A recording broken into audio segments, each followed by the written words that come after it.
Buenas tardes. Hoy queríamos presentarles a ustedes un tema de discusión que con seguridad les va a llegar a lo profundo. Es un tema no solo nacional, sino que atañe a buena parte del mundo y de los países de nuestro entorno, por supuesto que también. Vamos a hablar hoy de la pobreza.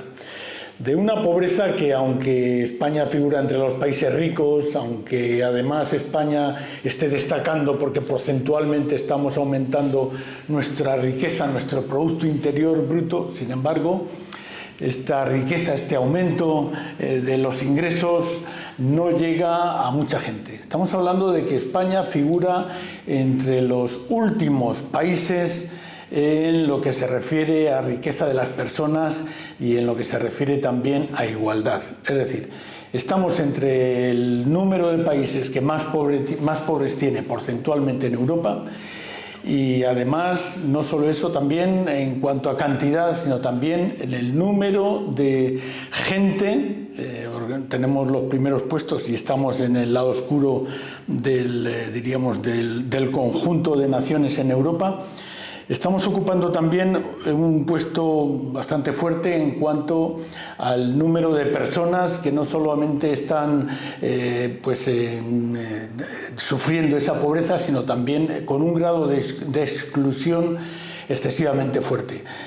Teóricamente este año son 200.000 las personas que podríamos decir que han pasado de la pobreza a tener un grado de independencia económica suficiente para poder salir de ese grupo, de ese programa. Pero el problema está en que el resto de los que quedan todavía en ese ámbito de pobreza, ojo que estamos hablando del 25% de la población española, 25% de la población española. Estamos hablando de que el número, sin embargo, de gente que todavía tiene mayores dificultades que el año pasado ha aumentado. Es decir, ha aumentado el grado de pobreza, aunque haya disminuido el número de pobres en nuestro país. Este es un problema que habría que atajar y que en junio varias organizaciones no gubernamentales, entre las que se encuentra Oxfam, entre las que se encuentra también los que realizan el informe AROPE, que se encargan de comparar cómo era la situación en 2015 y cómo debería ser en 2030, siguiendo la agenda que llamamos 2030 y siguiendo también unos objetivos determinados que intentan que España llegue al año 30 con aproximadamente o solo un 15% de la población afectada por la pobreza. Por ahora vamos bastante desfasados, vamos con un retraso de aproximadamente 3 millones de personas, porque el número de personas que se encuentran en esta circunstancia es aproximadamente 12,5 millones de personas. Estamos hablando de una gran cantidad.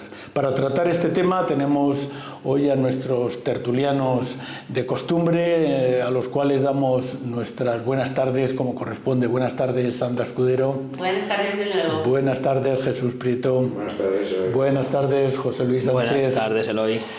He intentado hacer una pequeña introducción, pero es un tema realmente grave porque España figura con un grado de pobreza superior a la media europea. Yo creo que es una vergüenza, especialmente cuando estamos hablando de que somos solidarios, punto uno, de que además estamos creciendo en riqueza, pero esta riqueza no llega a gran parte de la población.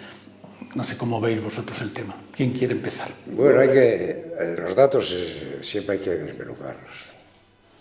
Y en esos datos a veces hay temas como, por ejemplo, ¿cuántas personas viven en España en situación de hacinamiento? El problema de la vivienda, que incide en el resto de la pobreza.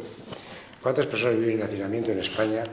En este momento los datos son terroríficos, 4.200.000 personas. Esto que no es nuevo, el hacinamiento ha existido desde que se hizo la migración del campo a la ciudad hasta luego el posterior crecimiento anterior a 2008 pero no llegaba ni a una sexta parte del hacinamiento que hay ahora. Y ahí y cumplen la ley por el metro cuadrado de persona habitable de vivienda por metro cuadrado. Ayuntamientos, comunidades autónomas tienen competencias en este tema y tienen inspecciones. Yo no he visto todavía una inspección Ni una multa. No he visto ni una inspección, ni una multa. Una pregunta, ¿hay inspectores? Hay. ¿A qué se dedican? Es otro tema. ¿Hay inspectores? Hay inspectores pocos, pero hay. Sí los hay. ¿En los ayuntamientos también? En los ayuntamientos también, sí. Para dar la habitabilidad, sí, hay. Tienen que informar. Otra cosa es a qué se dedican. Que eso y se puede aumentar el número.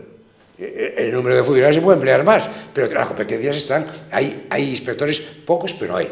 Me he dedicado a verlo. Hay pocos, pero lo hay. Más en las comunidades que en los ayuntamientos, lógicamente, pero lo que no he visto es una multa, ni una inspección. Eso, alguna responsabilidad tienen las administraciones públicas en ese tema. Y ese tema que fue, digo, no, ha sido siempre, ahora es 5 veces superior. Y superior no solamente en el número de personas, sino en los metros cuadrados que disponen de menos cada vez para poder sobrevivir en donde viven. Veíamos en Barcelona este fin de semana que salía destacado por La Vanguardia las 300 obras que se han montado en las obras en el centro de Barcelona. No van a ser las últimas. No van a ser las últimas. Porque seguimos hablando de... Y luego, podemos ir a más datos de esos. ¿Cuánto ocupa el alquiler para las familias estas? Pues claro, cuando se supone el 50 o el 60%, son pobres de solemnidad. Son pobres de solemnidad. Y tienen que acudir al hacinamiento para poder tener un techo donde vivir. Entonces, esto influye. Hay otro tema que influye, que no hablamos, en la pobreza, es el coste de la vida. Lo que han subido los salarios y lo que ha subido la vida en España en los últimos años, el desnivel es de un 19 a un 50. Con lo cual hay más pobreza, y yo creo que más de lo que dicen esas estadísticas. Creo que más de lo que dicen esas estadísticas. Pero a mí lo que me preocupa no es que haya eso, sino que no veo los instrumentos para cambiarla. Los mecanismos que se pongan en marcha para cambiarlo. Y de vivienda, yo ya estoy harto de discutir cuál es la vivienda que hay que hacer, cuál es la tipología, cuál es lo que no veo son viviendas. Ni leyes que funcionen para que se hagan. Pues no hay ninguna que se apruebe para que se haga. Entonces, por favor, dejemos de hablar y hagamos algo. Exactamente, totalmente de acuerdo, porque lo que decía Eloy en su intervención, los datos macroeconómicos van muy bien. Tú has dicho que hay que desmenuzarlo. Las familias agradeceríamos que nos lo explicaran y no lo tradujeran, porque la riqueza que se genera en el conjunto macro no acaba de llegar y ser repartida al conjunto de las familias, donde la cesta básica está subiendo. Estamos hablando de huevos, estamos hablando de leche, estamos hablando de café, pan, carne y pescado. O sea, ya no te arrimes verduras frescas y ya no te arrimes ni al pescado fresco ni a la verdura fresca. Es que en muchísimos casos muchas familias ya han dejado de consumir productos básicos de primera necesidad, carne y pescado, con lo que eso supone para una familia que tenga que estar manteniendo niños. Y sobre todo, un dato que a mí me resulta espeluznante es que estamos hablando de pobreza con gente que tiene trabajo, trabajadores pobres. Tú antes tenías un puesto de trabajo, nuestros padres tenían un puesto de trabajo, mal que bien, oye, sacaba a su familia adelante cuando además solo trabajaba el cabeza de familia y tú tenías pues para pagar tu casita, para unos poquitos días de vacaciones y para darle los estudios a los niños. Ahora estamos hablando que aun trabajando los dos, el padre y la madre, no llegas a final de mes, no porque lo desperdicies ni porque lo seas un manirroto, sino porque todo está carísimo. No llegas a la cesta de la compra y no llegas para mantener una vivienda climatizada en invierno. Y acordaros los últimos inviernos, otra vez, la cantidad de incendios y de muertes que se han producido por combustiones que están mal hechas, o por estufas que estaban en malas condiciones, o por braseros que se han quedado prendidos, o por velas que se han quedado encendidas. O sea, estamos hablando de trabajadores que trabajando los dos padres, el padre y la madre, o los dos padres o las dos madres, no llegan para mantener en un nivel mínimo básico a sus hijos. Estaba leyendo el otro día que en un artículo que venía en un periódico, no me acuerdo cuál era, en una encuesta, que 8 de cada 10 pensionistas tienen una pensión por menos de 644 euros mensuales. Por mucho que un pensionista tenga la casa ya pagada, con 644 euros, una vez que pagas el gas, los servicios básicos y todo, pues a ver qué es lo que te queda. Y luego otro dato que es también temible, que se está empezando a dar ya, es lo que dice Jesús: el precio de la vivienda, el precio de los alquileres o el precio de las residencias estudiantes hace que sea muy difícil que estudiantes que viven en zonas rurales, en municipios o en provincias donde no tienen la suerte de tener todos los estudios universitarios y tienen que salir fuera de su casa, pues porque a lo mejor no en todas las provincias hay una facultad de medicina. O porque tienen la mejor carrera, porque tienen una capacidad intelectual. O porque no todos hay una facultad de medicina o una facultad de ingeniería de telecomunicaciones, como en Madrid o en Barcelona. Dime cuál es la nota de corte en Getafe, que es una universidad muy prestigiosa y es pública. La nota de corte, ¿qué estudiante puede llegar? Casi no te baja de 13, de un 13, da igual para lo que sea. ¿Cuántos estudiantes pueden acceder a la Universidad de Getafe con ese corte? No, pero si yo a lo que iba era que antes familias que podían hacer un esfuerzo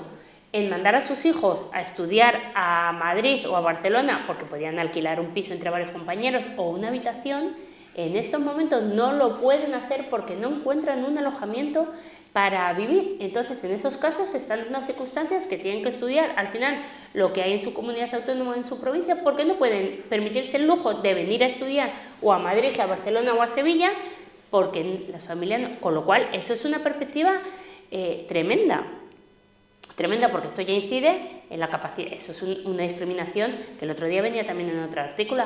Eso es averiar ya el ascensor social, que en definitiva es lo que nos iguala a todos. La educación pública y ser capaces de poder llegar a donde te permite tu conocimiento y no los recursos económicos que tenga es lo que nos iguala a todos. Si eso se rompe, el ascensor social se rompe y se perpetúa aún más la brecha de la pobreza, que ya está grandísima, es mi opinión.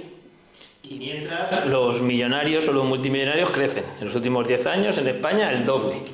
Con lo cual, es verdad que es el dato que falta para redondear un poco la ecuación de la desigualdad. Es decir, el problema es que los ricos o los más ricos cada vez son más ricos y los pobres, como bien habéis explicado los tres, cada vez tienen menos capacidad adquisitiva de compra. Y ahí hay muchos factores que están encima. En el caso español, yo creo que el primero, y lo hemos hablado muchas veces aquí, es el modelo productivo. Es decir, ¿de qué puestos de trabajo gozamos hoy? Cuando hablas de las pensiones, ese modelo productivo de servicios, en el cual se está imponiendo ese Madrid DF que hablábamos en el último programa, ese modelo de servicios que está haciendo unos trabajadores que son autónomos. Ahora que se habla tanto de los autónomos y sus cotizaciones, autónomos en situaciones muy precarias, y son los que a futuro nos van a bajar ese ratio de pensiones abismalmente, porque evidentemente si cotizan menos van a cobrar menos y las pensiones van a ser inferiores, con lo cual vamos a más a esos jubilados pobres, como tú has identificado muy bien. Además, en esa desigualdad que va creciendo entre cada vez hay más ricos y cada vez hay más pobres, se llamen como se llamen, porque claro, el factor ese que tú has explicado bien del trabajador pobre es significativo, y ese factor de la desigualdad es el que está rompiendo la sociedad, o la que está rompiendo las sociedades. En el caso de la española, esa separación va creciendo más. A eso yo le añadiría que las personas pobres son las que están encontrando encima más barreras con esa administración que cada día funciona peor, que ahí sí no vamos a tener la discusión habitual. Yo voy a reconocer que vale, José Luis, vale. La administración cada día funciona peor y además afecta más, evidentemente, a quien más lo necesitan, que son las personas pobres en este caso, o que se quieren o que no las se más vulnerables.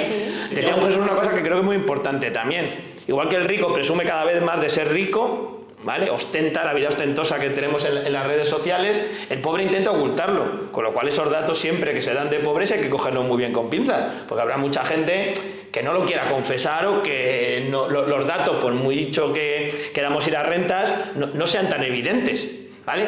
Y hay otro factor, y habéis hablado de él, que es el de la vivienda, que la vivienda es uno de los factores que está creando más desigualdad. Es decir, en esta España de propietarios, cada vez hay más propietarios de 2, 3 viviendas, y antes que Jesús lo diga, porque lo necesitan en muchos casos para mantener su renta, ya lo digo yo, antes de que se me adelante, pero claro, son los que tienen la capacidad de seguir comprando viviendas, porque claro, cuanto, entre comillas, si me apuras, si tu capacidad económica te lo permite, por ayudar a tu familia, porque en muchos casos esos pensionistas que tienen una buena pensión y que han estado trabajando toda la vida para tener 2 viviendas, para apoyar esa pensión, siguen siendo los que tienen más capacidad de compra. Entonces estamos yendo a un mundo en el cual, a un país, acabo, y ahora ya me lleva la contraria, pero vas creciendo, esas personas van teniendo de 2 pisos a 3, a 4, a 5, pero el que no tiene nada no tiene capacidad económica ni puede crecer a comprarse una vivienda, que cada vez suben los precios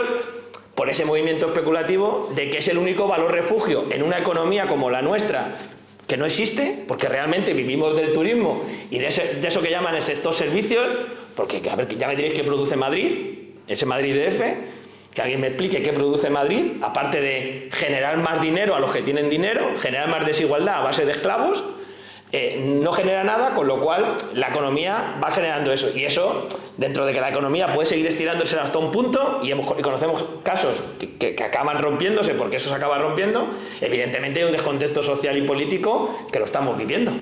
Hay un tema que sí, aparte de lo que has dicho, estoy de acuerdo, con un matiz. A pesar de que en Madrid producimos, es verdad, muy poco valor añadido, es la comunidad de España con mayor renta per cápita, con mayor renta, estamos mejor que los demás. Quiero decir, a pesar de eso, sí. A pesar de eso. Eso es evidente. Pero yo iba a otro matiz más que te has olvidado.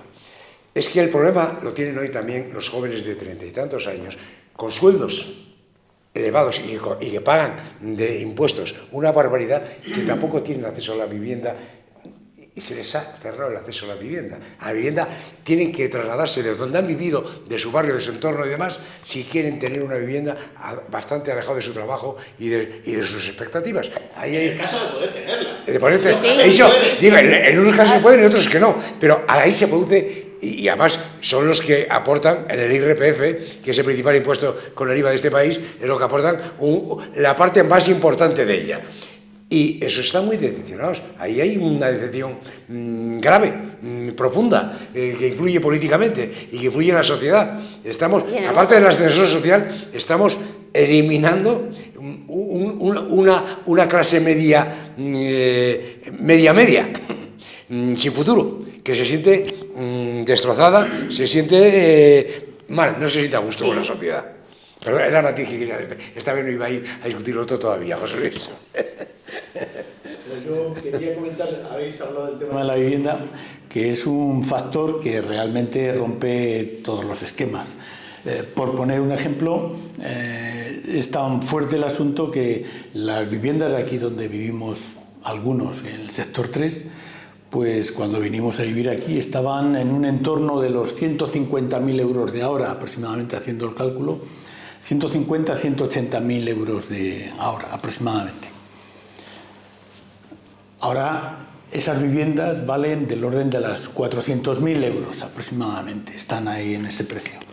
Es decir, comprar una vivienda de segunda mano, porque en aquel entonces eran nuevas y ahora son de segunda mano, supone un esfuerzo ingente de 30 o 40 años para una pareja que quiera venirse a vivir aquí, dejando aparte la entrada, que posiblemente tenga que ser por un mínimo del 20%, de 70 o 80.000 euros, que no es tan fácil para los chavales, a menos que tengan ayudas externas de familia o de amigos, juntar ese dinero para luego integrarse a pagar la hipoteca.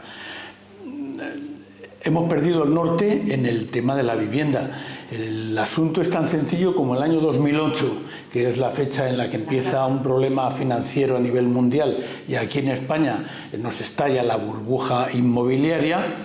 Pues el número de pobres, entre comillas, se considera pobre aquel que gana actualmente menos de unos 11.000 euros anuales, vamos a poner ese es el número, la cifra de la que parte el informe AROPE, que es en la que nos estamos basando para estos datos.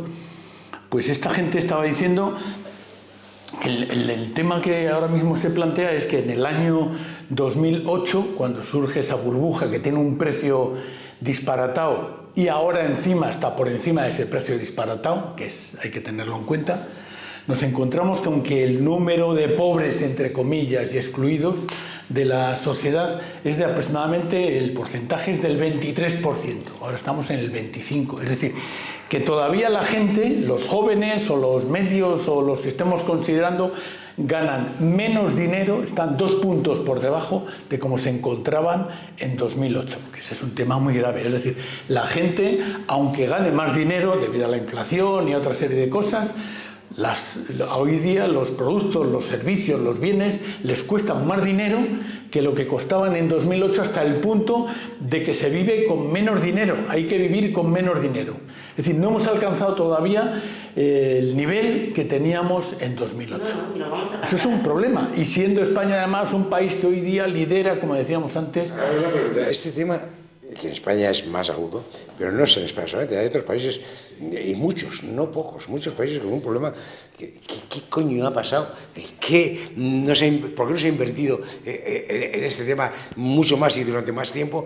Porque este problema está en Estados Unidos, en las grandes ciudades. ¿Está refiriendo a la vivienda o a la... A la vivienda. Estoy hablando de la vivienda, que tiene que ver con la pobreza. Claro. La vivienda es una parte... Una cosa lleva a la otra. No, en el mundo entero tiene que ver con la pobreza. Pero en otros sitios yo diría que la alimentación es algo más barata de lo que es que en España es algo más barata de lo que es en otros países. Ya no, yo creo que ya no, en el porcentaje... Hombre, sí, si te vas a Argentina, claro. Yo creo que ya no, en nuestro nivel, yo al contrario, yo creo que hay que empezar a plantearse ya si no hay un oligopolio de la distribución de la alimentación. A lo mejor tenemos que empezar a plantearnos ya, esta discusión ya lo hubo en su momento, hace 40 y tantos años, cuando dominaban 3 supermercados franceses y 2 españoles, un porcentaje de mercado inferior al que ahora controlan 3 cadenas, inferior. A lo mejor hay que plantearnos si no está habiendo una subida de precios que no tiene sentido respecto a al mercado y a la situación de producción. No tiene mucho sentido, porque ya no es el aceite de Ucrania, de girasol. No tiene nada que ver con eso, porque suben todos los productos de pescado, de carne, de verduras, de frutas españolas, y la de Marruecos. Y que ya no son los hipermercados de España o de Francia. No, ya no. Son Ya, los mismos sí. hipermercados los que están ahora en todos los países. Entonces, pero en España creo que hay un problema de concentración de la fuerza de ventas al consumidor, de supermercados, vamos a decirlo llanamente, posible que habría que estudiar. Y si no hay acuerdos que son muy fáciles de hacer, visitándose unos a otros y poniendo los precios. El poderoso sube el precio y todos los demás lo suben. Vamos a ver, funciona así. Sube el grande y todos los demás se arriman al grande y suben los precios. A ver, ¿responde a criterios objetivos de coste o es a beneficio? Estoy planteando un tema que me estoy saliendo un poco del tema, pero está ahí. Tiene que ver con yo creo que en el caso de la vivienda, al final lo que estaba explicando un poco Eloy, tú hablabas de ese caso, de ese perfil jóvenes entre 35 y 45 años, que es la persona cuando en el mundo que vivimos ahora se forma una familia y ya tiene, digamos, ese holgado, no pueden comprar una vivienda porque si no tienes el respaldo, Eloy siempre habla de ese respaldo familiar, porque ha sido tradicionalmente el respaldo familiar, es casi imposible adquirir una vivienda. Es decir, cuando tú hay una vivienda, de que las nuevas viviendas que se han estado haciendo, aunque sean pocas, y podemos debatirlo, pero cuando una vivienda se pone en un precio de 300, 400.000 euros, más allá de la burbuja que hablábamos antes de 2008, financiera, que nos condujo hasta donde nos llevó, es imposible adquirir eso si no tienes un patrimonio detrás para poder afrontarlo. Tiene que haber un mecanismo para que la gente pueda acceder a esa vivienda. Pero si en un contexto de carencia de vivienda, además es el único valor refugio para el dinero, realmente, porque vuelvo a decir, somos un país que no producimos nada, más que sol y playa, con todos los matices que tiene, entonces realmente el dinero tiene su lógica dentro del modelo capitalista para que el único sitio de refugio que tenga siga invirtiendo ahí, porque es el sitio donde es más rentable. Y esto no es nuevo tampoco, es decir, esto se lleva escuchando de toda la vida en este país. Es decir, pero es verdad que cuando se pudo acceder a una vivienda era una parte de ese ascensor social. Había 2 partes que tenían ascensor social: la parte de la propiedad y la parte, digamos, educativa o del modelo de distribución. Si el modelo del trabajo está cambiando con las revoluciones industriales que estamos viviendo, tecnológicas, internet, inteligencia artificial con la que están llegando, que los puestos de trabajo están cambiando de manera radical y el lado de la propiedad se está acabando con él, porque el lado de la propiedad realmente está creciendo esa desigualdad. Cuando das el dato de los millonarios que hay en España frente a los pobres, eso no pasaba hace 40 años. Han venido muchos de Sudamérica en estos años, en estos otros años. No, pero, José Luis, que no es plantea que viene del mismo modelo de que sí, desigualdad. Que has tocado un tema que no hemos tratado en profundidad, que es la inteligencia artificial. Lo que va a suponer para todo esto que estamos hablando, la inteligencia artificial, un problema que no se está dando la importancia que tiene, pero creo que es terrorífico. Sí, claro que el modelo de trabajo va a ser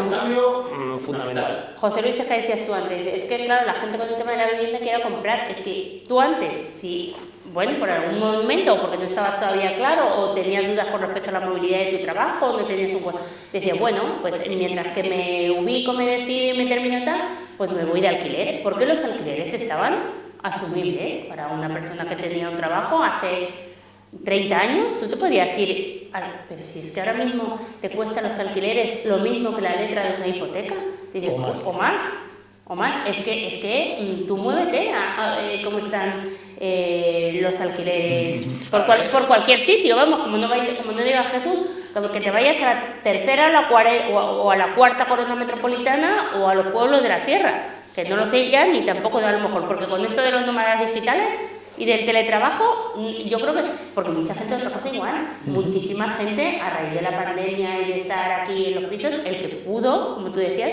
se fue a la sierra o se compró que puede teletrabajar. Hay gente que puede teletrabajar 2 o 3 días a la semana, que juntándolo con el fin de semana y que me compensa vivir o en el Valle de Lozoya o en Navacerrada, no sé dónde, porque al fin y al cabo solo tengo que bajar 2 días en Madrid, me compro la casita, porque es gente que cuando ya le ha llegado esto, ya tenía, como dices tú, una vida hecha, una formal, y tenía a lo mejor un colchoncito, y tengo mi otra propiedad que me quedo en la zona donde he vivido. Pero claro, eso es gente que ya tiene una edad, pero la gente que viene por detrás de nosotros y la gente joven que ahora tiene 20 y tantos años, yo no sé qué van a hacer. En España realmente yo creo que casi nunca ha habido un mercado del alquiler, o sea, porque en este concepto desde la dictadura del famoso país de propietarios, el concepto del alquiler no ha sido trabajado como ha sido como existía en toda Europa, como en toda Europa. Eso es una evidencia. Sí, pero que yo creo que nunca lo ha habido, entonces es una cosa un poco que no ha existido realmente porque no se han hecho políticas para ello. Realmente el problema es que ahora da igual, como bien has explicado tú, da igual querer acceder a la vivienda por la vía del alquiler o por la vía de la propiedad. Es decir, si hubiera un mercado del alquiler en condiciones o si hubiera un parque público de vivienda en alquiler, pues mucha gente de ese perfil que dice Jesús, que sería el modelo de Europa. Es decir, yo por qué me voy a salir de una ciudad como Berlín si tengo un acceso a una vivienda en alquiler a un precio, la gente no se lo plantea. O sea, cuando tú hablas con cualquier persona que viva en Alemania, en Francia, mucha gente vive tranquilamente de alquiler con rentas. Yo tengo familia en Suiza que han estado viviendo en una pedazo de casa por 300 euros cuando eran profesionales, porque sus salarios eran 10 veces más o 15 veces más, o sea, pero tenían la tranquilidad de que vivían allí, nunca se habían planteado ni comprarse una vivienda. O sea, nunca se la han planteado porque no lo han necesitado y porque su modelo de vida es ese. O sea, no es necesario tener una vivienda, pero tiene que haber un parque de vivienda de alquiler en condiciones para que la gente pueda acceder. El problema es que en este país no existe. Ni existe el de alquiler ni el de vivienda. De compra, perdón, para poder acceder. Están los dos. Están los dos colapsados. Sí. Están los dos colapsados. Y necesita haber una política de vivienda, y es verdad que es un factor fundamental para la salida de la pobreza. Es decir, cuando tú tienes, lo vimos en la crisis de 2008, la gente que tenía una vivienda se quedó sin trabajo y tal, pero tenía el espaldarazo de que tenía la vivienda era suya comprada. Y eso te daba la tranquilidad, primero, de tener un techo, eso es fundamental, pero la tranquilidad de que si tenías que pedir un préstamo, si tenías que hacer cualquier cosa, tenías ese margen para una circunstancia económica. La gente que hoy en día, pues claro, cuando te hablan, aunque los casos de desahucios y de ocupación y todas esas cosas que dicen son ínfimos, pero evidentemente una persona que se queda Bueno, los casos de ocupación son ínfimos hasta que les toca a la gente. Porque eso de que los casos de ocupación son ínfimos...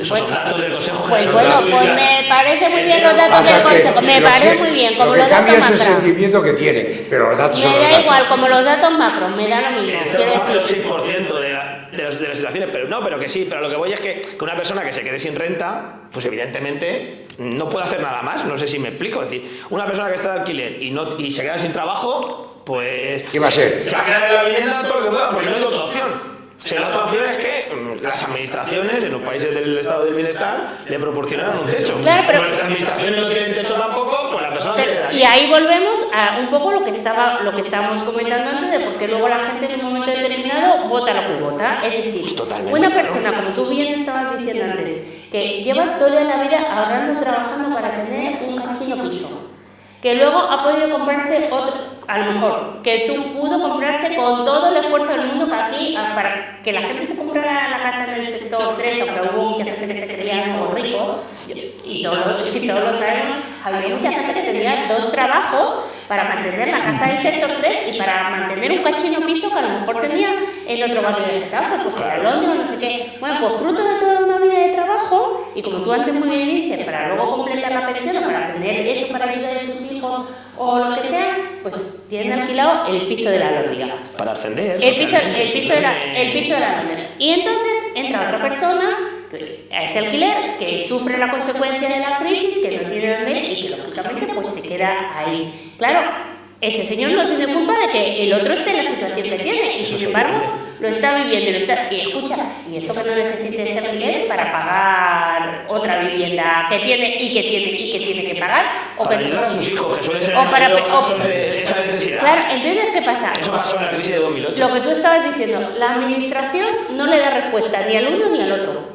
Ni al que tiene el problema de alquiler, que no le da una solución habitacional para poder salir de esa vivienda, ni al dueño del piso que le tiene allí. ¿Qué pasa? Todo el mundo descontento, todo el mundo generalizado, todo el mundo cabreado, todo el mundo no sé qué, y aparecen. Sí, y ahí ganan los relatos del último contra el penúltimo, de que uno dice, no, el problema es este que se ha metido en tu casa, da igual de donde sea, se mete en tu casa y no te paga. No, el problema y aparecen no los extremos. El problema es que todos entendemos que cualquier persona tiene que tener un techo donde vivir, porque cualquiera, da igual quién sea, debe tener un techo donde vivir. Pero claro, te enfrentas al problema, porque el problema tiene una solución fácil. Si la administración... Uy, José Luis, hijo mío, puede ser. No, ya no tiene la solución, José Luis, estamos aquí quebrándonos la cabeza. Lo he dicho muchas veces, la verdad es que no, lo he dicho donde creía que tenía que decirlo. Otra cosa es que luego no valga para mucho, pero yo lo he dicho. La solución es fácil, es decir, las administraciones deberían tener un parque público de vivienda. Claro que no puede ser un ayuntamiento como el nuestro que tenga 50 viviendas. No se hace un día para otro, pero tiene que haber empezado hace tiempo. Hace tiempo. Claro, no se hace un día para otro. No voy a criticar al actual gobierno municipal que se le podía hacer ahora.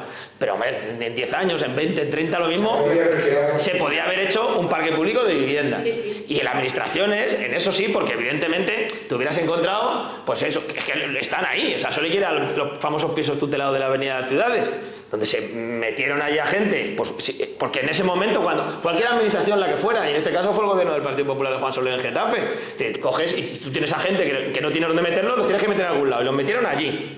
Metieron a mucha gente allí. No se deben crear guetos, o sea, se hizo todo mal, pero es que es lógico que una administración haga eso. Si viene un vecino y no tiene casa, hay que buscar un sitio. Es tu obligación. Vamos a tener un problema que hay que hacer vivienda pública en venta y vivienda pública en alquiler. Las dos hay que hacerlas. Vamos a tener un problema de gestión de las administraciones públicas. Yo tengo unas dudas tremendas. Hubo ya una experiencia en Madrid, no sé, en la empresa municipal de la vivienda de Madrid, desmontó todo el tema porque le generaba pérdidas el alquiler por mala administración, por mala gestión administrativa y de funcionamiento. Claro, pero yo ahí... Claro, hay temas, pues vamos a meter un poco hoy con los funcionarios.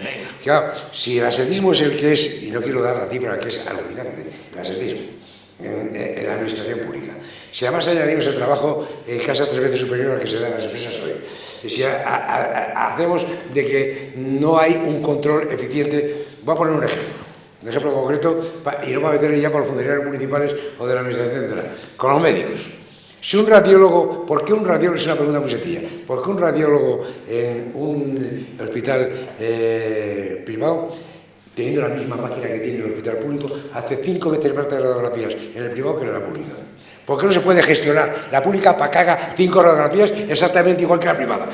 Y no tener que mandarle de la pública a la privada para que hagan lo que tenemos, el mismo instrumental y más personalizados. O mejor incluso. No, y más personal. Algo de gestión, de funcionamiento, de organización, no funciona. Hagámoslo también funcionar. Y además, hay que invertir en más medios, sí, por 2 razones. Se lo estamos diciendo todos los días. Porque hemos envejecido la población. Entonces requiere más cuidado. Tenemos 4.300.000 más de habitantes en Getafe, de migrantes, que necesitan casa, atención médica y todos los demás servicios. Invitamos, pero también gestionémoslo bien. Invitamos y gestionémoslo bien. Pero vamos a ver, en serio, de verdad, no hay ninguna fórmula pública, que alguna tiene que haber seguramente, para que, por ejemplo, aquí en Getafe, que todo, por hablar de algo que conocemos y que tenemos ahí, ¿No se puede habilitar un mecanismo donde se pueda hacer, por ejemplo, que esos pisos tutelados desde que tú decías de la Avenida de las Ciudades estaban pensando para ser pisos para mayores, que estuvieran válidos?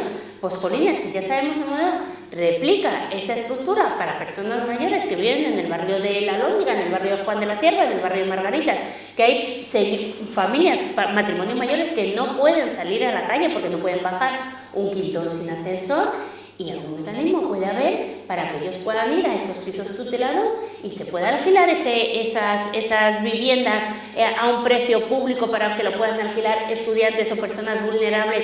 Digo yo, algún mecanismo público tiene que haber que permita hacer algún tipo de gestión en ese sentido. El mecanismo para eso existe. La cuestión es que es verdad. Y si tenemos recursos, si tenemos superávit y tenemos no sé qué, no me puedo creer que no haya ninguna fórmula donde se pueda hacer eso cuando eso se está haciendo en otros sitios. El recurso para hacer eso existe. O sea, eso no hay ninguna duda. Es verdad que no es sencillo. Yo no he dicho que sea fácil, no lo es. Yo te acabo de explicar por qué veo la dificultad. O sea, el mecanismo administrativo existe para hacerlo, eso no hay ningún problema. Es decir, la cuestión es que, como la propiedad privada es sagrada y no se puede tocar a nadie la propiedad privada, pues evidentemente en este mercado, en este momento especulativo en el que estamos viviendo con la vivienda, eso que tú planteas, la persona que se va a ir allí, tú le vas a poner la condición de que tiene que alquilar el piso, eso no puedes hacerlo. Le puedes decir que no se vaya, pero no lo hace, porque evidentemente el movimiento especulativo de ese quinto sin ascensor, que hoy se pone en 900 euros, en 1000 euros en Getafe, depende de lo grande que sea, si es de San Isidro un poquito grande, es un vulnerable. Entonces el familiar dice, ¿para qué voy a llevar a mi padre o a mi madre al piso tutelado? Para eso lo mismo es una cuestión económica. Ese es el problema. Es decir, yo creo que el problema para llegar a eso, o sea, para conseguir eso, tienes que hacer una inversión de verdad pública fuerte, pues eso, de coger y hacer el ACAR, pues 100% de vivienda pública y que la administre. Y estoy de acuerdo con lo que dice Jesús. La gestión, evidentemente, es lo más importante que sea eficaz, ¿vale? Porque evidentemente a nadie le entra en la cabeza, ni le entraría en la cabeza, que tú tengas 1500 viviendas de alquiler en Getafe y en 5 años te dicen que no es negativo, como bien ha dicho Jesús, que yo no lo descarto. O sea, tú tienes una empresa municipal del sur de la vivienda, como pues el ejemplo de Getafe, por seguir con el ejemplo, que nadie sabe muy bien para qué sirve, siendo honestos. Más allá del programa de rehabilitación de vivienda, antes de que me despidan, más allá de... ¿Me explico? Pero no, o sea, no tiene más sentido. Tú, una empresa municipal de vivienda tiene que ser capaz de gestionar 1500 viviendas. Si tú tienes un gestor ahí que te viene a los 5 años y te dice que da pérdidas, los alquileres, ese señor hay que cesarlo. Ya hay pago a todos, hay que cesarlo. Porque es que primero el responsable político que lo nombró. Venga, vale, primero. De acuerdo contigo. Bueno, pero eso que lo voten los ciudadanos cuando vayan a las elecciones. Pero no, o sea, yo creo que hay cosas que en la gestión, en el caso del radio que ha puesto Jesús, pues hombre, habrá que tener unos mecanismos. Evidentemente yo creo que la ley del funcionariado español se tiene que modificar también. Y tiene que haber más mecanismos. O sea, los funcionarios son funcionarios porque no tienen que estar a servicio de un político, que es la teoría de Weber y de donde nace todo esto, pero tampoco puede ser gente privilegiada que no se les pueda despedir en la vida. Porque si tú no trabajas, te deberían despedir, sea funcionario, sea laboral, sea lo que sea. Entonces yo en eso estoy de acuerdo contigo. Ahora, yo creo que en el caso de la vivienda, por ejemplo, es que hoy en día, a lo mejor dentro de 20 años hemos solucionado el problema de vivienda y los alquileres han bajado tanto que la empresa da pérdida. Y ahí salga uno de esta grabación y dice, este hombre que decía estaba como una cabra. O no se José Luis, por ejemplo, hay que mantener los edificios, hay que mantener las instalaciones de esas viviendas que son públicas, hay que tener toda una estructura de organización. ¿Se acaba la grabación? No.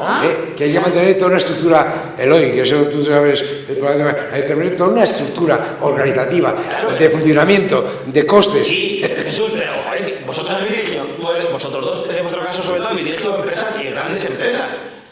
Lo conocéis perfectamente, es decir, eso no, o sea, hace falta ser muy listo. O sea, es que cuando hablamos de que se haga vivienda pública de alquiler, el concepto que tiene erróneo la gente es que se piensa que es vivienda para esos que hemos dicho que han desuciado que no tienen trabajo. Que también. Pero son viviendas de alquiler para que una persona, esos jóvenes que tú dices, claro, que no se claro. pueden ir a vivir, que no se quieren ir a vivir a Yuncos ni a Toledo, pueden quedarse aquí. Pagando un alquiler razonable a la renta que tienen. Es que no tienen que ser, lo que no podemos crear es guetos. Lo de los pisos tutelados, entendiendo al Partido Popular de Getafe, de que en una situación concreta haces eso es un gueto. Y si creas un gueto, tienen problemas sociales. Aquí hemos hablado muchas veces de París, la Valier, o sea, eso no se puede crear. Cuando hablamos de viviendas públicas, no son viviendas públicas para los que lo necesiten, son viviendas públicas para todo el mundo. Para todo el mundo. Claro. Y centrados por las vías concretas. No, luego aparte, José Luis, que el ayuntamiento además puede tener 20 viviendas de emergencia social. Ahora, eso es un tema. Exacto. Eso es un tema. Yo digo, hoy tiene 50 de emergencia social. Si hacen 1.500, pues a lo mejor 100 o 150 de esas De viviendas. emergencia social. Exacto. Pero esto tiene que ser rentable. Exacto. Y el edificio hay que mantenerle. Y la gente tiene que pagar su comunidad. Exacto. Es que vivimos, yo creo que en España tenemos un problema con eso. Sí. Y lo he explicado veces. Creemos que una cosa es público y es porque es gratis. No. O sea, no tiene que ser gratis. La gente tiene que pagar alquiler y es rentable. Es decir, cuando un fondo de inversión, como los fondos de inversiones que les han comprado los pisos del Plan Vida en Buenavista, sacan rentabilidad, o sea, claro, o sea, ellos sacan rentabilidad para mantener el edificio, para sus accionistas, vamos, les sobra el dinero. O sea, no puede ser que tú, bajando el alquiler, no sea rentable. Ahora, es imposible, tienes que ser muy mal gestor. Pues sí, bueno, me callo. Sí, en otras cosas no entramos, se puede tratar de chistorra, pero... Bueno, pues yo creo que hemos tratado el asunto, no hemos profundizado en tema de intervencionismo del ayuntamiento, posiblemente lo que a algunos nos hubiera gustado, pero hay que dejar este tipo de cosas para un futuro trato de este asunto, que es un asunto muy delicado, el tema de la vivienda. No solo delicado, sino que es clave en este momento para millones de personas. Ojo, estamos hablando de millones de personas, millones de familias en este caso. Esperemos que el asunto se vaya resolviendo con mayor velocidad de la que estamos teniendo hasta ahora, porque el número de viviendas que se está haciendo anualmente en este momento es muy inferior al que se necesitaría. Necesitaríamos producir 3 o 4 veces más o construir 3 o 4 veces más viviendas durante los próximos 5 años que lo que estamos construyendo en este momento. Es decir, que estamos hablando de temas mayores. Muchas gracias y hasta aquí hemos llegado.